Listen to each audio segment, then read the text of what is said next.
Well, higher than 10. Okay, I've started our video recording, but we always let people know we record on an iPad Air with a stand from Joy Factory, and this is how we make sure that we take the big scary out of digital media for you, friends. We want to make sure that you don't get intimidated, because it's not always perfect, and that's okay. It really does have to do with what we've got to say and the fact that you're out there. Be using audio and video in your marketing strategy. So, this would be cool. Absolutely. I've been looking forward to this for probably, but how long now? Well, about a month and a half? We've been working on this for a while. Jiminy crickets. Ready to go? Yep, ready to go. All right, let's put some pickles on these burgers. Well, hello there. This is Susan Hamilton. You're listening to the OffBeat Business Show. Thank you so much for sharing your valuable lunch hour with us. We know your time is valuable, and we want to bring you the very best business-to-business resources because we represent the 80% of American small business that tend to be family-owned businesses of 9 employees or less. That means we're building our businesses while we're raising our kids, taking care of our parents. We probably have a veteran in our family or workspace that's bringing their A game and skill and discipline and really helping us succeed. Or quite possibly they're struggling with reintegration after deployment. And more often we have got an addict in our family or workspace, and about 30% of us know full well that those addiction issues have had more to do, criminal justice in those areas has had more to do with padded pockets than it has with due process. And that's unfortunate. We really would love to see our loved ones get the help that they need instead of using such a ridiculous system. But regardless, we bring those things up because we want you to know we understand you're distracted today. We understand your focus is an issue. And we want to lift you up, American business, because we feed the world. We've got to really do a great job. Our communities need your hands. They need your time. They need your money. So unless you're making that, you don't have it. So I bring you business-to-business resources, business-for-business resources that will help you implement something immediately that you can use. And you're going to spend about 20 minutes with us today, and I hope you're inspired and excited because I got Claire Billingsley today. Yes, I am so loving everything that we've talked about because Claire is bringing this really interesting management approach to team building that I really love because you're helping people chill out a little bit. Yeah. Really, family business is stressful. It is. And they're not paying attention to the things that need to get paid attention to because we're reporting to aunts and uncles and moms and dads. Yeah, that can be tough right there. Just that dynamic the of the accountability. family. Yeah. Or we're just so doggone stiff and stern that we're losing our relationships and we're not really able to be as effective as we can be. Right. So I use improvisational comedy to open up lines of communication with groups and organizations, and I have a background in improv about 14 years, and I have about 25 years, of experience in the business world. And so what I did was I just started combining what I was learning in improv to what I knew needed help in the business world, and that's where Circle Up was born. Wonderful. And with Circle Up, we're talking about this book today. Look how thin this is. This is simple. That's you can do this. This is wonderful. This is not teeny tiny print. This is not impossible. So I want you to get your paws on Circle Up, and you'll be able to find that. We'll put the links underneath this video, and you'll be able to get a hold of it. But tell us a little bit about what we're going to find in here. Well, in improv, there's some rules that you follow. Even though we make up things on the spot in improv, our improv is not like stand-up where you get to rehearse and everything like that. And so we get suggestions from the audience, we make it up on the spot.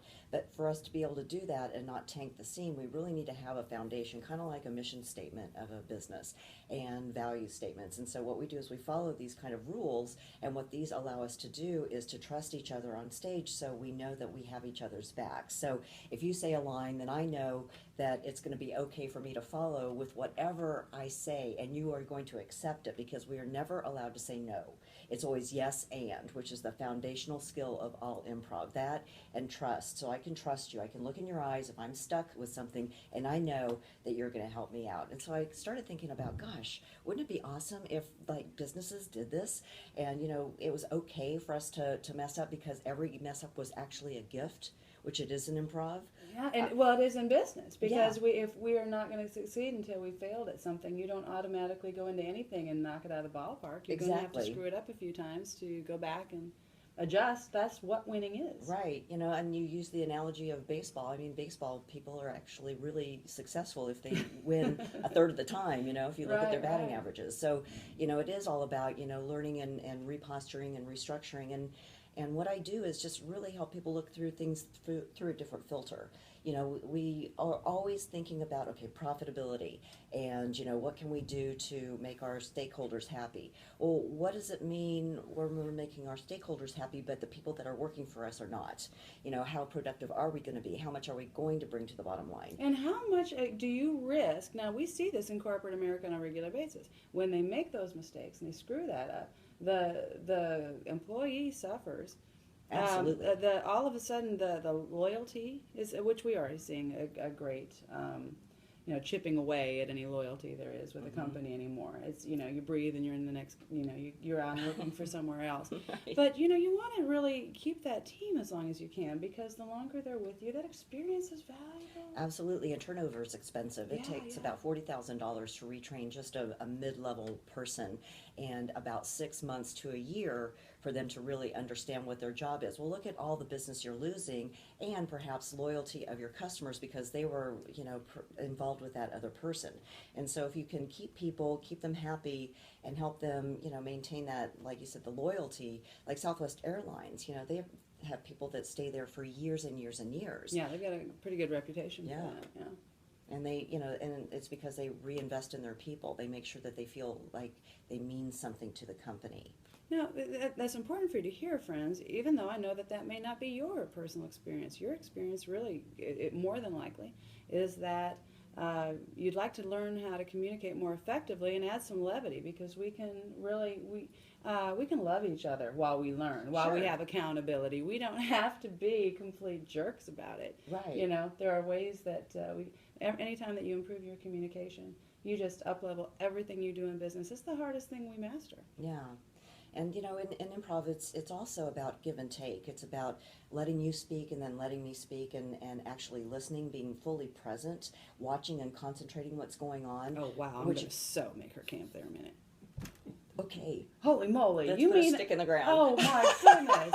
You mean I got to pay attention to what you're saying? And so it's not like wah, wah, wah, wah, wah. Exactly. You're actually conveying something important, and I'm going to listen to everything you say, and I'm going to be fully present. What does it mean to be fully present today? Well, you're focused on what exactly is being spoken right now instead of what is going to be, yes. What? What, Yeah, Claire? or What? you're thinking about lunch, or you're thinking Yeah, about yeah. what your kids are doing at school because, there was some kind of issue that would happen. However, if you're not fully present, then you're going to miss something. You're going to miss a critical part of that conversation that gives you a clue to what they really need, especially in a sales situation, because a lot of times vital. people come into a conversation and they tell you what they want. But if you're a really good salesperson, you're going to listen and understand what they need. And that's what you will offer to them to help them, get over whatever it is, the pain point that you're there for in the first place, right? Mm-hmm. And so then if you're not fully present and you're not listening, then it's like you've missed that point, and you're no different than any other salesperson that was been in front of them before. And you're not going to make the sale. Yeah, you lose the sale, you lose the relationship. Yeah. Now, it's not over. If you screw up like that and you can it, go back. Sure. Go back. Is the secret to sales is continuing to return. Right. It's not. Don't give up the first time. What does Pam teach us? No doesn't mean no. No means not now. Right. Right. Right. And I'm referring to Pam Russell, our show host when we first started the OffBeat Business Show. Just a brilliant mind when it comes to these things. And it's pretty crazy how, like you said, our day-to-day lifestyle is so bent on the next thing. It being present, being right there, all kit and caboodle, just you're right here. It's hard to do. Because it makes you slow down, Mm-hmm. and we are so fast-paced. Like you pulled out your phone, and we're used to multitasking all the time, but that Right. really makes us dumb. And so what we really need to do is, if we're focused totally on what's going on right here and can put blinders on, then we're able to be brilliant for each other, and that's I the love goal. that. I It's love my that. job in improv to make you look brilliant. It's your job to make me look brilliant. And if anyone on any of our improv classes or any of our stage time, if anyone comes up to us afterwards and says, hey, you know what, you are our favorite, we have failed the entire group, because it is not our job to look like a star. It's my job to make you look like the star. And that means a lot of understanding who you are and what you know, so I can bring things up on stage that you can really contribute with. I mean, can you see how this elevates your whole company? Oh, my stars. I mean, that's exactly the method. I just loved you the minute I met you and you started talking about this, because it's so on point with what we're doing at the OffBeat Business Show Magazine. Every single business that is involved with us on any level, they're the rock stars. Our promotion, when you follow us on social media, our promotion is all about showcasing them, and we have not done our job. If our sponsors and our contributors aren't out there in front of everybody looking awesome, that's the whole point. Get them out there and do it. Right. And it elevates the entire team, right? People, that's a trust, that's something you can trust. Absolutely. Then, right? Because everybody's out for the common good of the company, which cannot happen without taking care of that customer and that client. Exactly. So, it's really important to build the trust and then, keep it, because it's really hard to get trust back after you lose it. And one of the ways that we find trust in improv is looking in each other's eyes. And it's really hard. A lot of people, one of the exercises we do with new improvisers is we have them look at each other for about a minute. Yeah, that's exactly what happens. In about 20 seconds, people are like, oh, I don't know, where did my eyes go? Focus. And, it really makes you feel uncomfortable because we're not used to that intimacy. We don't allow people to get that close to us. Yeah. But you got to be close in improv to really communicate.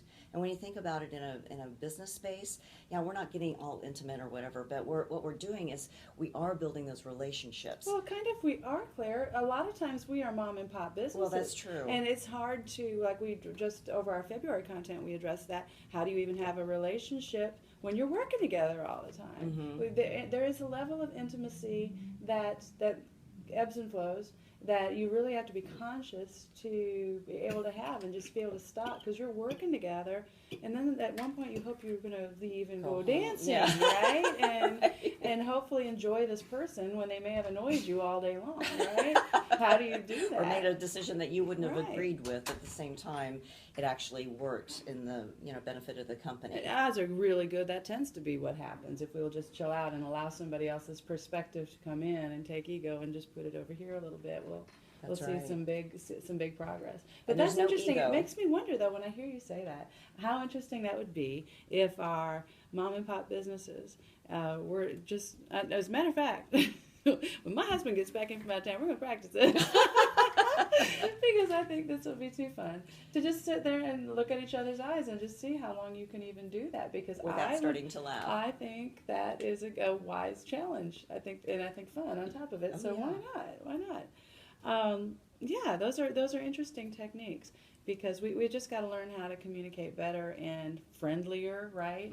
We don't have things aren't very nice. We're used to being pretty calloused or cavalier about so many sensitive topics that, wow, like you said, when it comes to sales, how often do we hear the conversation, hey, so how many sales did you close? When the phone rang like crazy just a couple hours ago. So how'd that go? Well, it's okay, they'll call back. Well, in a family business, why are they looking at that any differently? That's not enough of a metric. You haven't, you don't, there's not enough in place there to know whether or not you've grown. So you've got to somehow be able to approach that. And I think some of the skills that you bring to the table and you share kind of help us even have a sales discussion as a sales manager, right? To come in and help somebody lead them through it, but maybe a better script, some accountability. How do we know that sale is closed, right? So when we get back, we're going to talk a little bit more about that, friends.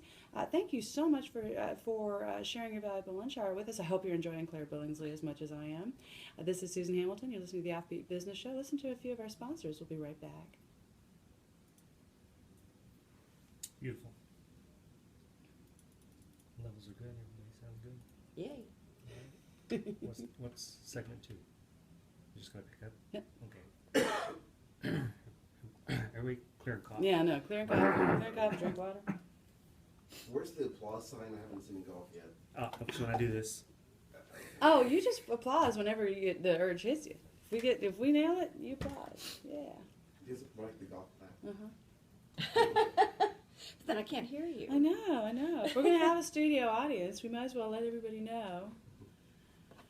There you go. All right. Talk a little bit about sales teams, because I think that's really cool. Okay. Want to do that? A little Sure. bit of accountability and scripting? Okay. Second half. And we're back. You're listening to Susan Hamilton. This is the Offbeat Business Show, and I'm talking with Claire Billingsley. Now, Claire, how do we describe your title? What do we call you? Because nobody's doing what you're doing, and I think it's fantastic. Claire is bringing, if you've been listening to our segment, we're talking about adding humor and improv to the workspace to actually get things done and develop trust and have more effective communications. What do you call yourself in the space? Well, I've been identified as a humorist. I've also I been, almost introduced you as a humorist, and I Yeah. wasn't quite sure. Okay. Yeah, so that if you look at my LinkedIn profile, All right. it's humorist, it's Humorist. author.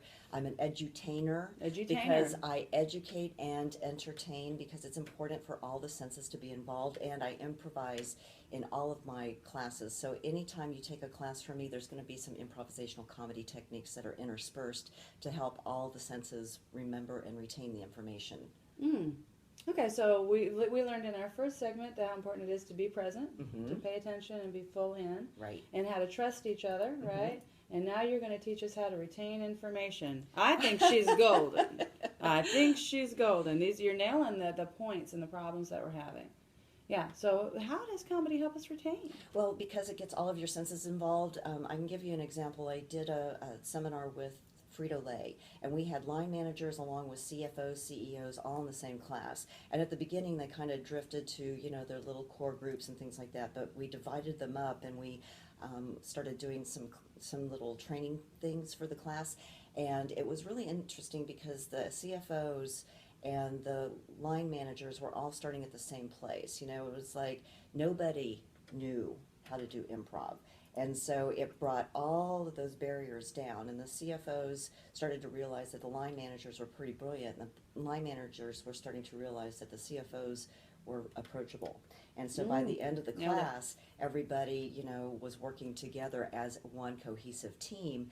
And what made me feel really good is later at the cocktail party, I saw the line managers talking, toe-to-toe with the CFOs. Oh, you did it. Yeah, I mean, Yeah. it's breaking down the barriers. It's opening up those lines of communication to where you feel safe and you feel like you have something to contribute.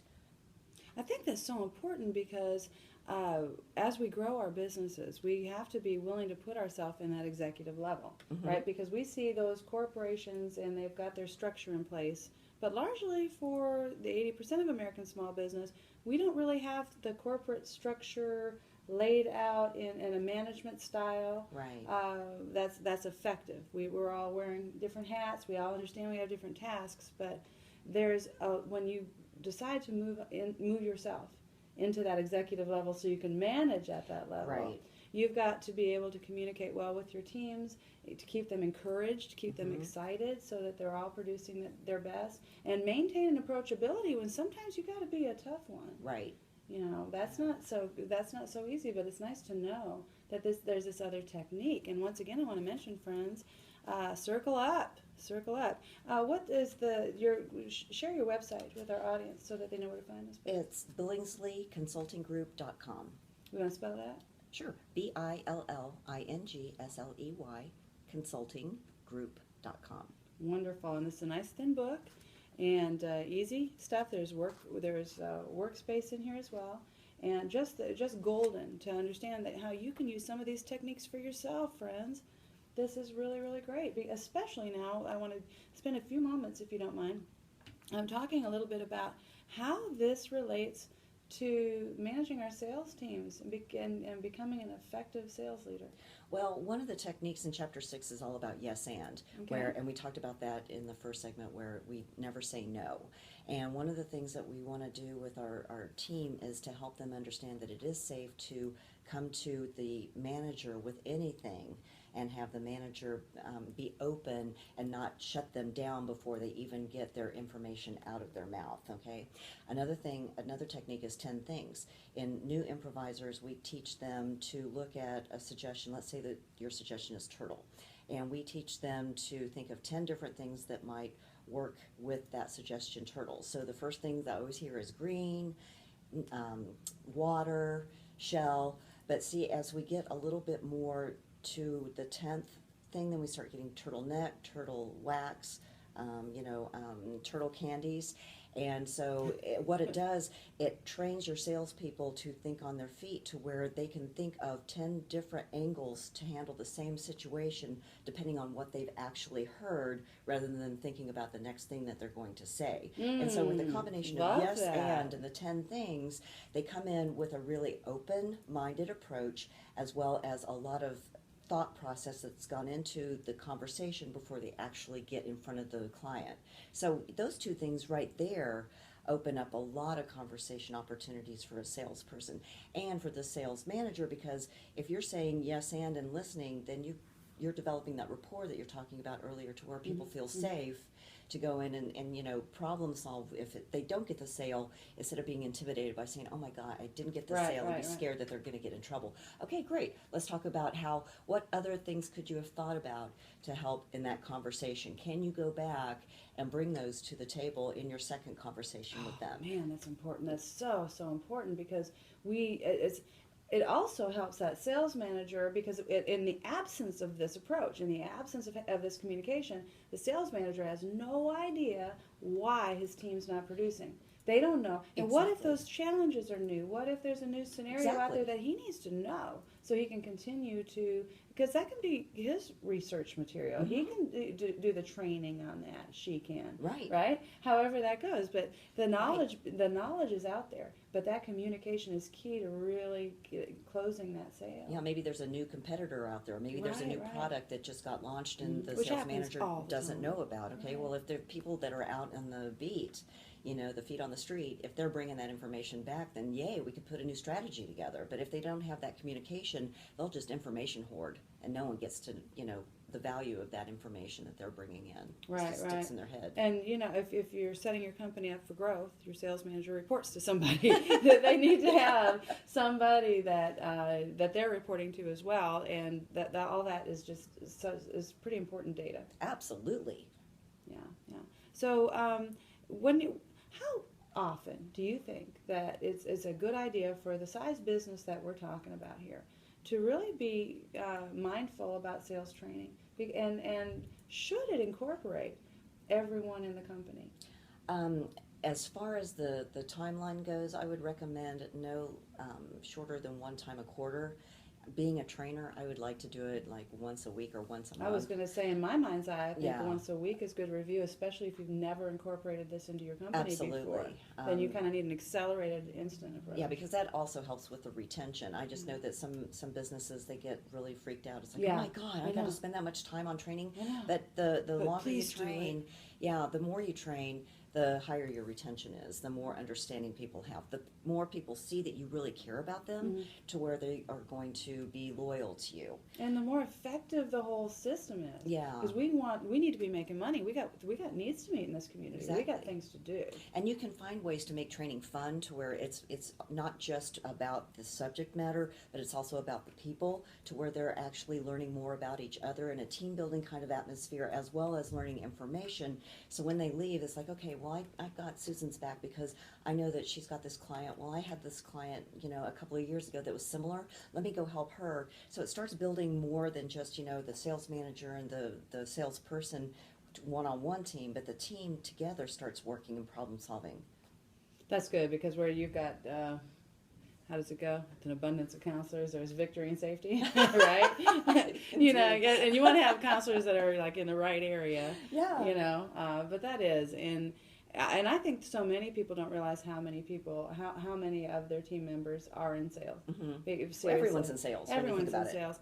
A conversation Pam and I used to have all the time was, if you did everything really great with your SEO, everything perfect, and you managed everything, and you get the call. The call comes in. Mhm. The person handling the call without a script, without a way to you can lose everything. Yeah. And so if you're not paying attention to that sales process, as Byron's interview earlier this month, if you're not understanding that sales process, you don't know where that sales breaking down. You're going to say somebody else is going to come in and say you need SEO Right. updates, you need all of this, and wait a minute, really everything had to do with the script, with the phone, with how that part of the conversation went. Everyone understanding the key phrases and the key things that the clients are going to be listening for. And, even if it's the receptionist at least can hear enough to know who to send that person to that's knowledgeable in more depth. I think in today's economy, she or he, whoever's handling that phone, has to be so much more on it than ever before. Absolutely. Because they have to, when they don't understand what's on the website, they don't understand the content approach that the business is using for their marketing strategy. You might be drawing all of these people, but really when it comes down to the FaceTime, when it comes down to how can I really help you, they're not taking advantage of everything the company was maybe offering. Right, and helping the customer on the other end of the line hear the culture that is shown on the website. Is it a fun website? Does that person on the other end sound like they're having fun? Is it a serious website? It just depends on the industry. But if that person doesn't convey that over the phone, or they sound apathetic, oh, hello, what's going on? That is that's so terrible. And it happens. We've all talked to these people where it's like, you're like, oh, that sounds like a fun company to talk to. They know what they're talking about. I can't wait to work with you more. So much energy. Yeah. Oh, seriously. I know you can be on it I now. was going to say, doesn't that convey trust, right? Yeah. Oh, I trust you now. That was the way to nail that conversation. That's hilarious. Claire, I have really had a blast with you today. Oh, thank you for being on the show. It's a pleasure. Thank you. I'll tell you what, let's talk about Circle Up one more time and let our audience know how they can find Circle Up for themselves. And what's this retail? The retail price is $15. You can find it on Amazon.com under Circle Up, or you can find it on my website. Or if you want to contact me at Billingsley, Billingsley. Billingsley. I don't even know how to spell my name anymore. But you can write a book. Yes. Okay. Dot consult. Okay, can we cut that part out? Billingsley.consulting@gmail.com. If you'll order directly from me, I'll autograph the book and I'll send it directly to you. Now, how do you feel about people contacting you by phone? Great. 214-289-8802. And we'll also have all of this information underneath the video so that you can reach her, and also on our replay page. As this goes out, make sure you're connected with us, because this is the kind of information. It's a nice short read, and On purpose. but it's something that you're going to be able to digest. And remember, we want to bring you the very best business resources so you can rock, because you need to. It's time to shine. We got stuff to do. There's money to be made, and there's plenty of it out there. So if we're struggling in this area, all we've really got to do is get more effective and more efficient, and learn how to speak the dialogue of today's market. Oh, yeah. Learn how to do that, and then learn how to grow our teams, because business owners, you cannot do everything. Darling, you cannot do everything. Don't attempt to do your own bookkeeping, your own marketing, your own sales training. There's going to be areas where you need to concentrate on doing the things that rock for you, and build a team that can help you get these things done, because it's time to grow and it's time to accelerate right now, right, Claire? Yes, let's. So exciting. Claire is a regular contributor. I think you'll enjoy her. Make sure that you have downloaded our app. You can find our lineup, our replays, our magazine, and where you'll find Claire's articles, and download our app so you can get all that information and get this podcast come right up on your phone at offbeatbusiness.com. And once again, we'll have all this information underneath the video. And until next time, make sure you learn all you can about how to use improv in your business. This is Susan Hamilton. You've been listening to the Offbeat Business Show. Thanks, Claire. You're welcome. Thank you. Thank you.